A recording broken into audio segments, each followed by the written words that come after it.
Thanks, Mr. Chairman. Deputy Secretary, welcome here. I'm going to start with a 2024 GAO report that flagged $3.2 million in duplicative contracts for overseas cultural programs.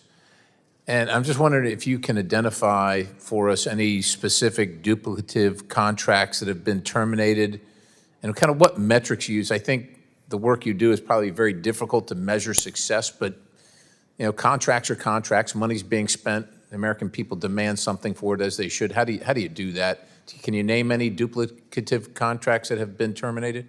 Well, I don't have the specific contract lines in front of me, but there was what the Secretary has articulated in terms of how we want to spend our money, both in grants and in contracts, is that we can tie that directly to the three goals he has articulated, and that hopefully every contract and grant that we are delivering on or executing on is making America safer, making America stronger, making America more prosperous. And if it's not doing all three, it should certainly be doing one, at least one. If it's not doing one, then we're not doing that contract and we're not doing that grant.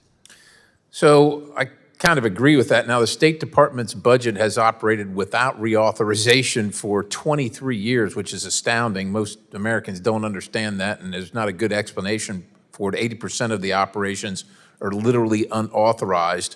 Recent report exposed $1.8 million in grants for overseas gender equity programs, including $500,000 for workshops in sub-Saharan Africa. Deputy Secretary, are you familiar with places like Chad, Somalia, Ethiopia? Do you think, like my colleague from Arizona was just talking about China winning the diplomatic race because we're not there and we can afford to do more.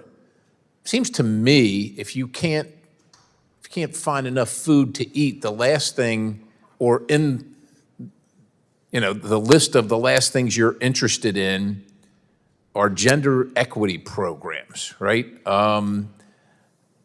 We can ill afford it. We're never going to be able to outpace China if it's just spending money. We have to be smart about it, and we can't waste our money on things like that. Department's got a history of funding programs that stray, and the word stray I kind of use loosely, from American interests, like $700,000 for climate-focused art exhibits in Asia per 2023 OIG audit. You have a list of specific grants like those for gender equity or climate art exhibits that have been axed or realigned with the FY26 budget with America's strategic priorities. Do you have anything like that?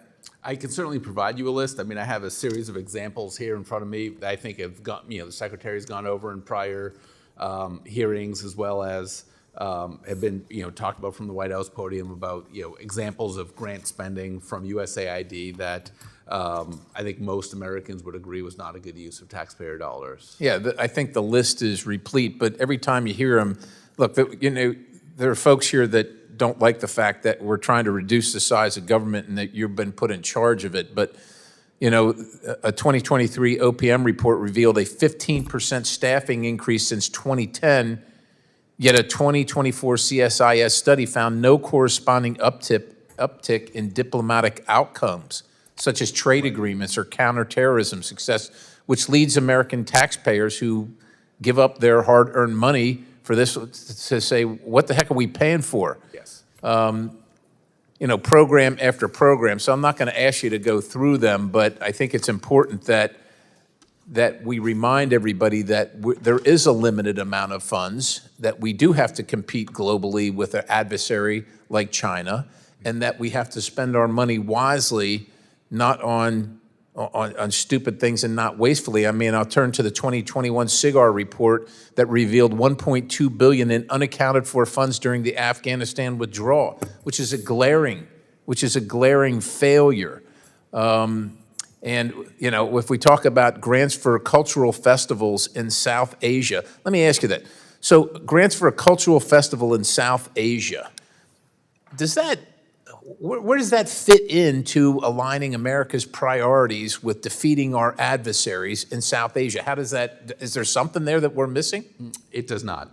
No, I think that's probably a misguided attempt by folks to think that was an exercise of soft power, but I don't think anyone could draw a line from how funding that enhances America's power or influence in that part of the world. Thank you, Mr. Chairman. I yield.